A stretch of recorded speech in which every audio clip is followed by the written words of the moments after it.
propuesta por el doctor Rubén Ulises Coquira Mamani, médico gastroenterólogo del Hospital Regional, magíster en docencia universitaria, miembro de la Sociedad Peruana de Gastroenterología.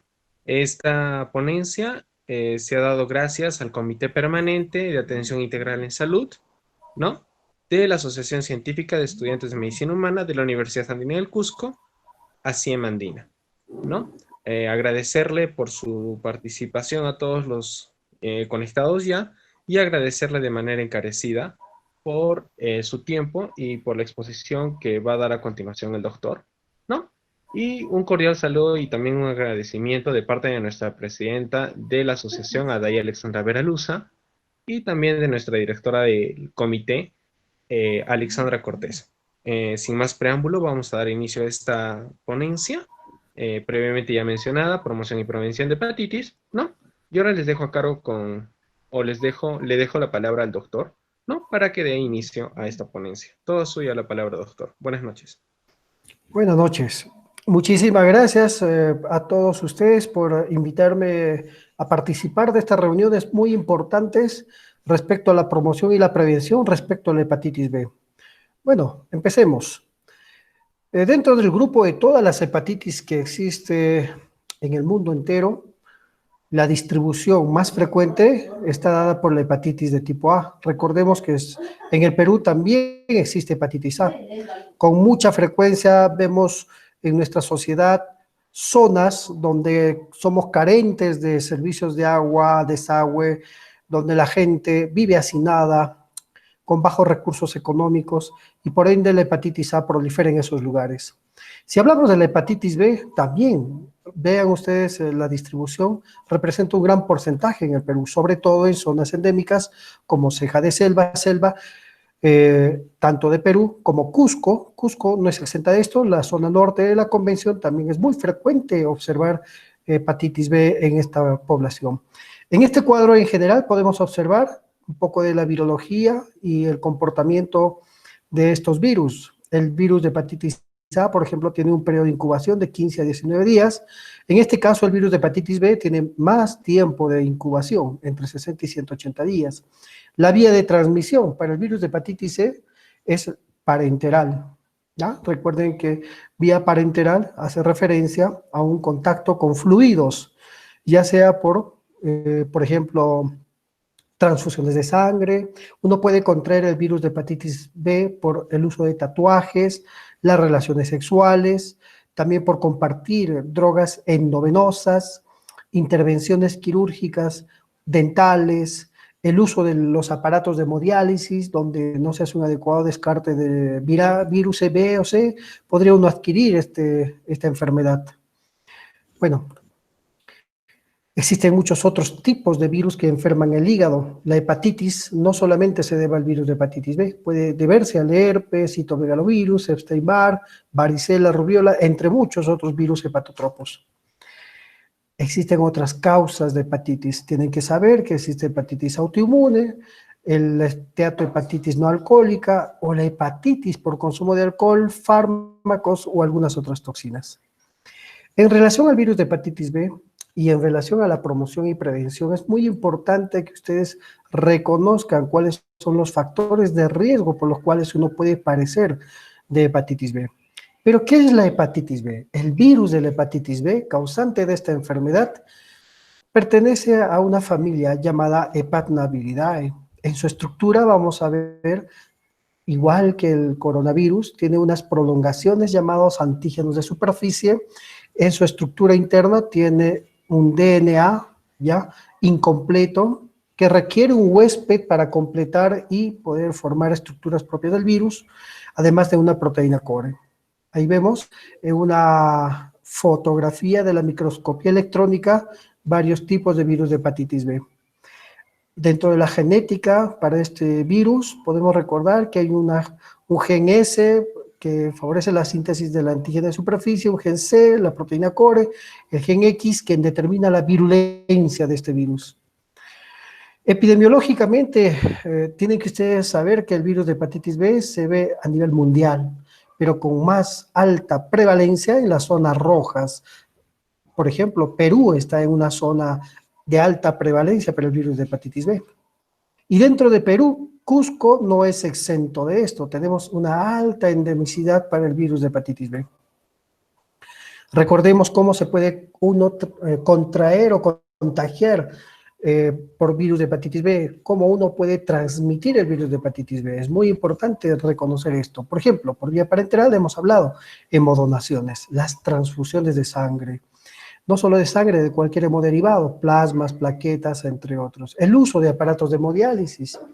El personal sanitario, ya sea médico, enfermera, técnicos, están en riesgo de contraer alguna enfermedad viral por accidente. Por eso nosotros tenemos que estar vacunados para ir a trabajar a un centro hospitalario.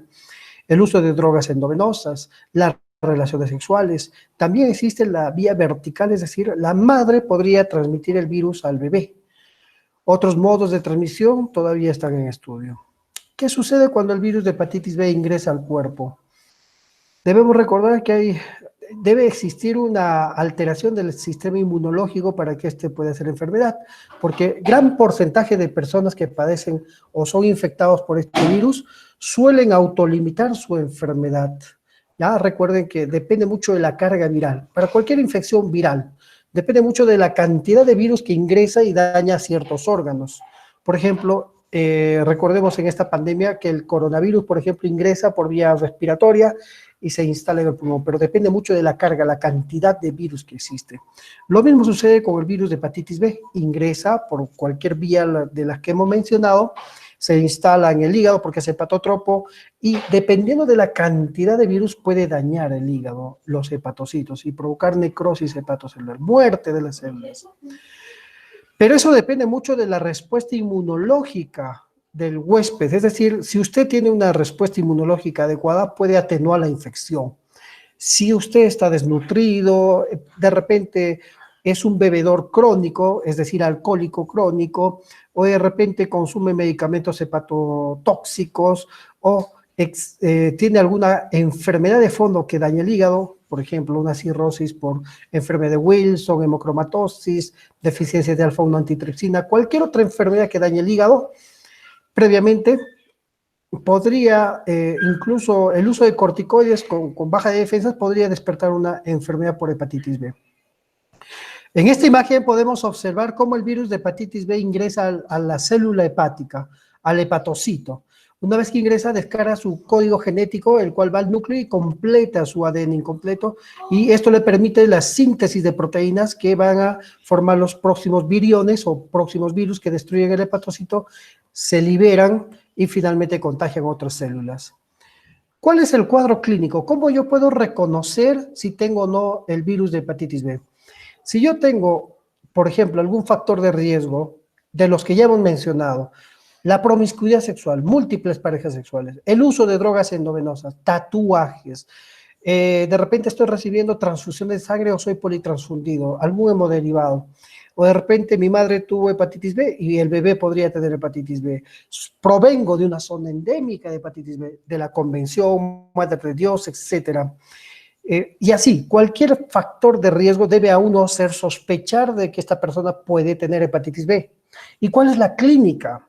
La presentación es semejante a cualquier virus, por ejemplo, semejante al virus de hepatitis A, con una afección gripal, con fiebre, malestar, astenia, dinamia, náuseas y vómitos, y finalmente puede llegar a comprometer otros órganos extrahepáticos, como articulaciones, piel, como vamos a detallar más adelante.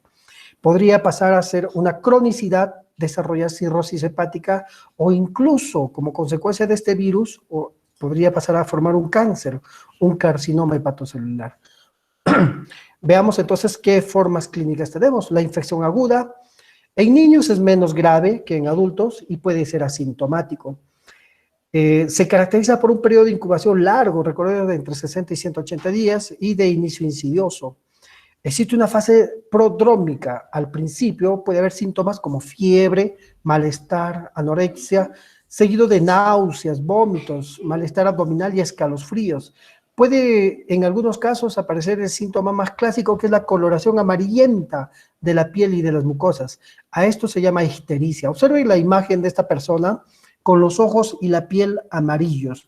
A eso se llama ictericia. En este cuadro podemos sintetizar el comportamiento global de la hepatitis B. Como les había dicho en un principio, el 90% de personas con esta infección resuelven su problema, se autolimita, porque depende mucho de la carga viral. 1% de este grupo podría ser una hepatitis fulminante que en algunos casos puede llegar a la muerte.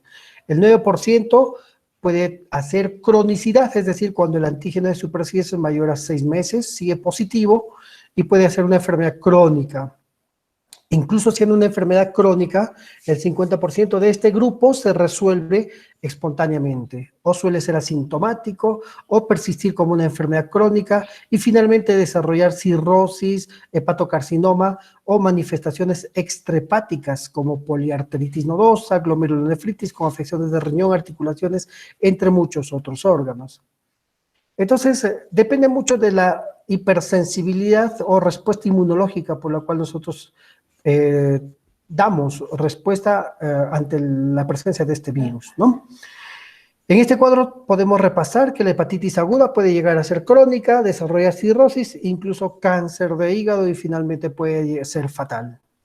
Aquí, para los estudiantes de medicina, es muy importante recordar algunos datos. Por ejemplo, cuando uno está en contacto con el virus de hepatitis B, este va a despertar en nuestro cuerpo ya la dosificación temprana del antígeno de superficie. Es lo primero que aparece y se eleva. Puede haber un periodo de ventana donde este se negativice y sea negativo al examen. Pero en este caso es necesario pedir otros marcadores como los anticuerpos contra el core, ya sea IgM, IgG. Y posteriormente, cuando el antígeno de superficie se eleva y permanece por más de 6 meses, hablamos de cronicidad. ¿Y cómo yo determino si este virus requiere o no tratamiento? Con la clínica, laboratorio e imágenes. Para repaso, ya que estamos hablando al público en general y también a algunos estudiantes de medicina, es importante repasar algunos puntos importantes. Es importante el antígeno de superficie que me habla de infección o infectividad por este virus.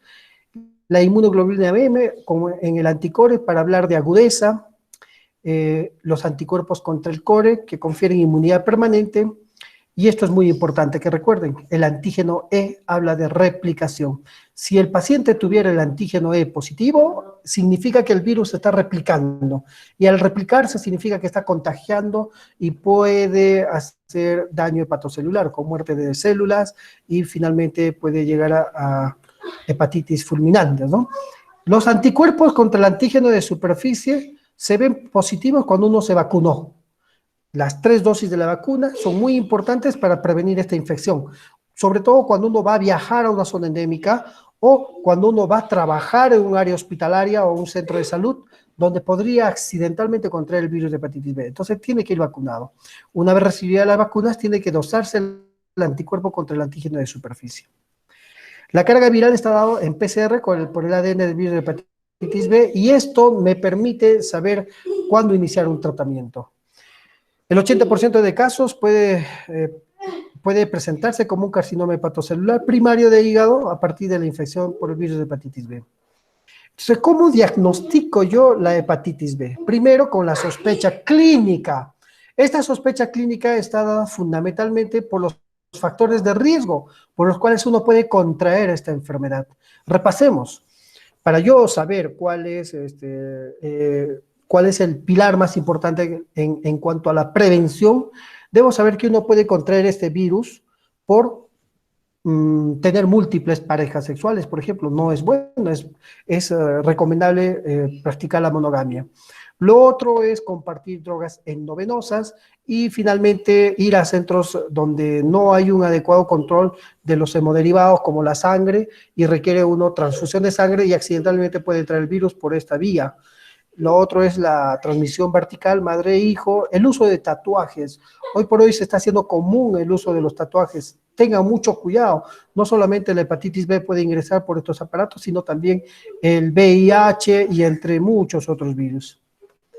Finalmente, la clínica, la imagen y el examen laboratorial, ¿no? Aquí repasemos que hay una fase aguda y otra fase crónica.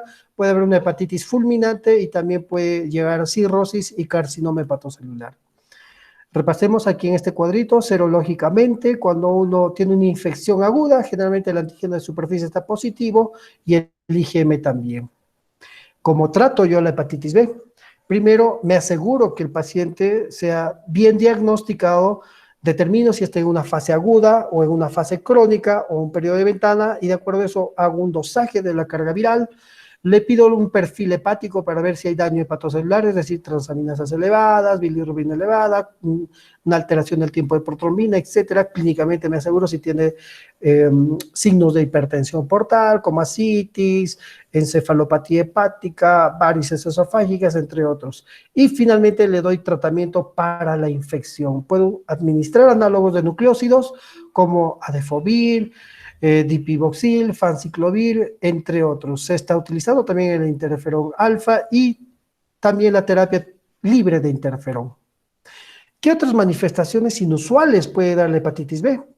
A nivel hematológicas, es decir, en la sangre puede uno presentar pancitopenia, trombocitopenia, anemia plástica, enfermedades complejas como vasculitis, poliarteritis nodosa o glomerulonefritis. Neurológicas, puede despertar un síndrome de Guillain-Barré.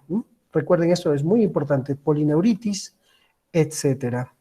Finalmente, para dar algunos consejos, concluimos diciendo que la hepatitis B es una enfermedad cuyo problema de salud pública es muy frecuente en nuestra región. Lo segundo es que nosotros debemos reconocer cuáles son esos factores de riesgo por los cuales uno puede contraer o infectarse por la hepatitis B. Repasemos la vía sexual, las drogas endovenosas, transfusiones, curaciones dentales, cirugías, el uso de aparatos como hemodiálisis o accidentes laborales. Por ende, en tercer lugar, es importante vacunarse contra el virus de hepatitis B si usted va a viajar a una zona endémica o va a iniciar un trabajo en un área hospitalaria, ya sea por el internado médico, ya sea porque es usted médico especialista, enfermera, técnico o cualquier situación de salud. Y finalmente, recordemos que ya existe tratamiento para la hepatitis B, así que no deben asustarse. Si usted tiene un familiar con hepatitis B ya diagnosticada, tráigalo al establecimiento de salud. Existe un programa nacional de manejo de hepatitis B cuyo tratamiento es gratuito, lo dan tanto gastroenterólogos como infectólogos, y el manejo de las comorbilidades también es muy importante que sepan, ya se hace, tenemos la tecnología de punta en el hospital regional, manejamos varices esofágicas, tenemos ligadores, inyectores para escleroterapia con cianoacrilato o adhesivos tisulares, entre otras tecnologías que nos permiten a nosotros hacer un uso adecuado y terapéutico de esta enfermedad. Muchísimas gracias por su atención. Si tuvieran algunas preguntas, estoy ya no para resolverlas. Chicos, ahora vamos a abrir el espacio para que puedan hacer las preguntas pertinentes con respecto al tema ya expuesto por el doctor, para que puedan ser posteriormente respondidas. Si tienen alguna duda, pueden ingresarla escribiéndola por el chat de la ponencia y van a ser leídas de manera consecutiva. Ya tenemos una pregunta. Buenas noches, doctor. Agradecerle por tal magistral ponencia. En el caso del tratamiento de una paciente embarazada con hepatitis B que da a luz a su bebé, ¿cuál sería el manejo con esta paciente y qué cuidados debemos tener con el bebé? Ya, muy bien. En principio se creía que no debía darse terapia para la hepatitis B a una madre gestante, debido a que esto podría ser teratógeno, ¿no? Pero 10 años de experiencia le enseñó bueno, a los ginecobstetras que deben de mantener el tratamiento, y esto es inocuo, y sobre todo en el tercer trimestre.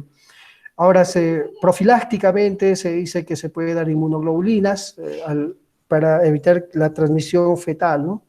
Sin embargo, todo esto todavía está en ensayos, en estudios, no existe un consenso mundial, un estudio multidisciplinario, metaanálisis o randomizado doble ciego que nos afirme o confirme o corrija estas aseveraciones, pero las guías mundiales de hepatitis B recomiendan el uso de inmunoglobulina y mantener el tratamiento para la hepatitis B de la mamá.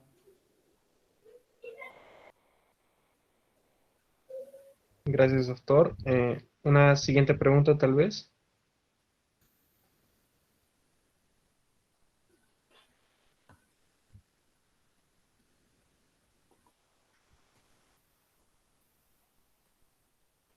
Ya. Al parecer creo que ya no hay más preguntas. Bueno, en realidad el tema ha sido bien claro, la verdad. Muchísimas gracias, doctor. Agradecer a los participantes, por haber estado conectados en toda la ponencia. Agradecer de manera nuevamente encarecida al doctor Rubén Coaquira por esta magistral ponencia, ¿no? Esperamos contar con usted en otra nueva oportunidad con tal vez otro tema igual de importante para la salud pública, que ahora más que todo está siendo tan azotada por la situación actual que vivimos y a veces tendemos a descuidar, ¿no? De estos temas o estas enfermedades que son parte en realidad de nuestra sociedad. Entonces, muchísimas gracias, doctor. Muchísimas gracias a todos los participantes. Y con esto concluimos la ponencia del día de hoy titulada Promoción y Prevención de la Hepatitis, ¿no? Y gracias por todo y cualquier cosa se pueden comunicar con nuestra presidenta mediante nuestro fanpage en Facebook, Así Andina. También pueden ver nuestros videos que vamos a compartir a continuación por nuestros canales de YouTube, Así Andina, y también pueden comunicarse con nosotros mediante nuestros correos institucionales, los cuales los vamos a compartir por Telegram. Eso sería todo por mi parte. Muchísimas gracias con todos. Buenas noches y buenas noches, doctor.